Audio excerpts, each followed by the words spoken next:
Ora, subitamente, porém, veio sobre ele uma terrível mudança. O seu rosto tornou-se pálido, como na morte, e começou a contorcer-se com aflição. Grandes gotas de suor brotaram dos seus poros.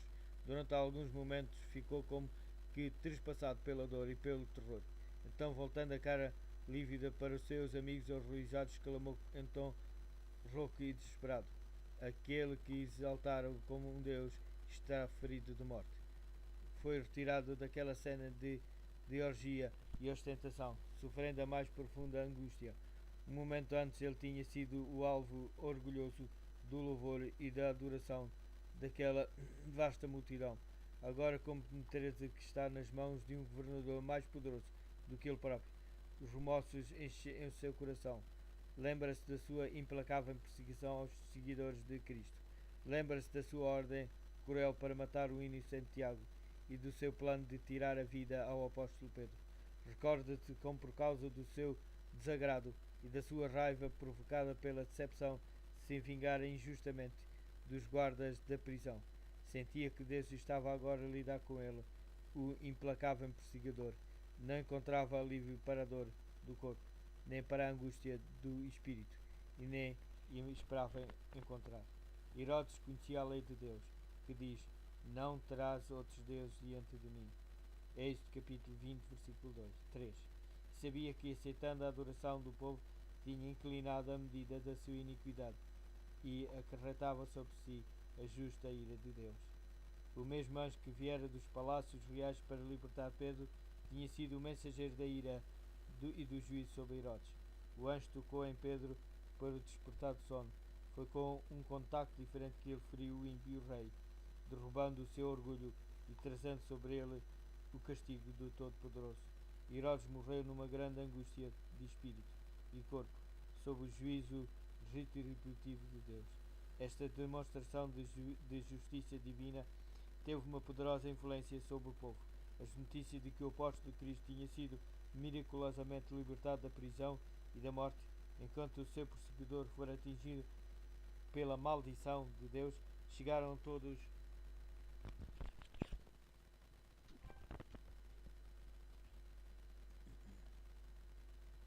Subitamente, porém, veio sobre ele uma terrível mudança.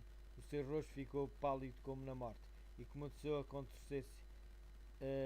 Grandes gotas de suor brotaram dos seus poros. Durante alguns momentos ficou como que trespassado pela dor e pelo terror. Então, voltando a cara lívida para os seus amigos horrorizados, exclamou em tom rouco e desesperado: aquele que exaltaram como um deus está ferido de morte. Foi retirado daquela cena de orgia e ostentação, sofrendo a mais profunda angústia. Um momento antes ele tinha sido o alvo orgulhoso do louvor e da adoração daquela vasta multidão. Agora compenetra-se que está nas mãos de um governador mais poderoso do que ele próprio. Os remorsos enchem o seu coração. Lembra-se da sua implacável perseguição aos seguidores de Cristo. Lembra-se da sua ordem cruel para matar o inocente Tiago e do seu plano de tirar a vida ao apóstolo Pedro. Recorda-se como, por causa do seu desagrado e da sua raiva provocada pela decepção, se vingara injustamente dos guardas da prisão. Sentia que estava agora a lidar com ele, o implacável perseguidor. Não encontrava alívio para a dor do corpo, nem para a angústia do espírito. E nem esperava encontrar. Herodes conhecia a lei de Deus, que diz: não terás outros deuses diante de mim. Êxodo capítulo 20, versículo 3. E sabia que, aceitando a adoração do povo, tinha enchido a medida da sua iniquidade e acarretara sobre si a justa ira de Deus. O mesmo anjo que viera do palácio reais para libertar Pedro tinha sido o mensageiro da ira e do juízo sobre Herodes. O anjo tocou em Pedro para o despertar do sono. Foi com um contacto diferente que ele feriu o ímpio rei, derrubando o seu orgulho e trazendo sobre ele o castigo do Todo-Poderoso. Herodes morreu numa grande angústia de espírito e corpo sobre o juízo retributivo de Deus. Está demonstrado esta demonstração de justiça divina teve uma poderosa influência sobre o povo. As notícias de que o apóstolo de Cristo tinha sido miraculosamente libertado da prisão e da morte, Enquanto o seu perseguidor for atingido pela maldição de Deus, chegaram a todos os países e foram um meio para levar muitos a crer em Cristo. A experiência de Filipe, incumbido por um anjo do céu a ir ao lugar onde encontrou alguém que procurava a verdade, a experiência de Cornélio, visitado por um anjo com a mensagem de Deus, de Pedro na prisão, condenado à morte, mas conduzido por um anjo à liberdade, mostram a intimidade da ligação entre o céu e a terra. O relato destas visitas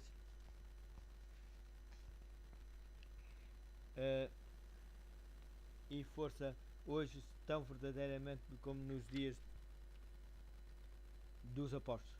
Há mensageiros celestiais a passar por toda a terra, procurando consolar os tristes, proteger os impenitentes, ganhar o coração dos homens para Cristo. Não os podemos ver pessoalmente, não obstante estão connosco, guiando-nos, dirigindo-nos e protegendo-nos. O céu aproxima-se da terra, por meio daquela escada espiritual, cuja base está firmemente plantada na terra. Enquanto o seu último degrau atinge o trono do Ser Infinito, os anjos estão constantemente a subir e a descer por esta escada, de brilho fulgurante, levando as orações dos necessitados e angustiados ao Pai no alto e trazendo bênçãos e esperança, coragem e auxílio aos seres humanos. Estes anjos de luz criam uma atmosfera celestial ao nosso redor, erguendo-nos para o invisível e eterno. Não podemos contemplar as suas formas com a nossa vista natural. Podemos distinguir os seres celestiais apenas pela visão espiritual. Apenas o ouvido espiritual pode ouvir a harmonia de vozes celestiais. O anjo do Senhor acampa-se ao redor dos que o temem e os livra. Salmo capítulo 34, versículo 7.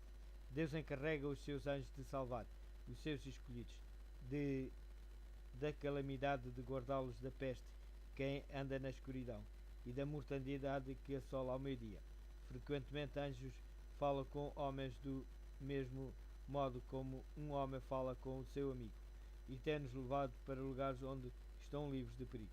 Muitas vezes os encorajadoras palavras dos anjos têm renovado o ânimo abatido dos fiéis, desviando o seu espírito das coisas da terra, levando-os a contemplar pela fé as vestes brancas, as coroas, as palmas da vitória que os vencedores receberão junto ao grande trono branco. É sua tarefa unir-se com os que são provados, com os que sofrem e com os que são tentados. Trabalham incansavelmente em favor daqueles por quem Cristo morreu. Quando os pecadores se entregarem ao Salvador, os anjos levam as novas ao céu, e há uma grande alegria entre as hostes celestiais. Haverá alegria no céu por um pecador que se arrepende, mais do que por 99 justos que não necessitam de arrependimento. Lucas capítulo 15, versículo 7. É levado ao céu o relato de todo o esforço, bem sucedido da nossa parte, para dissipar as trevas e propagar o conhecimento de Cristo. Quando isso é referido diante do Pai, todo o exército celestial sente uma profunda alegria. Os principados e as potestades do céu estão a observar a luta em que os servos de Deus estão empenhados, sob circunstâncias aparentemente desanimadoras.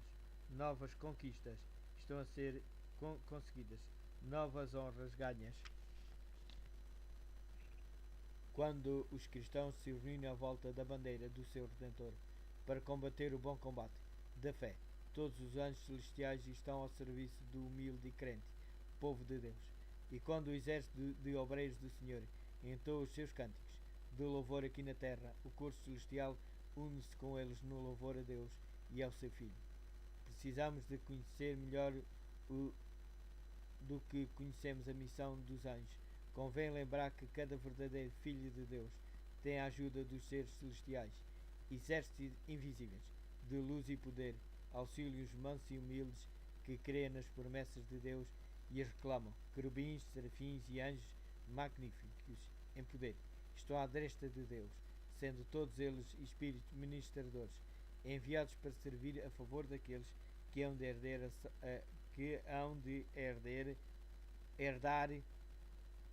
herdar a salvação.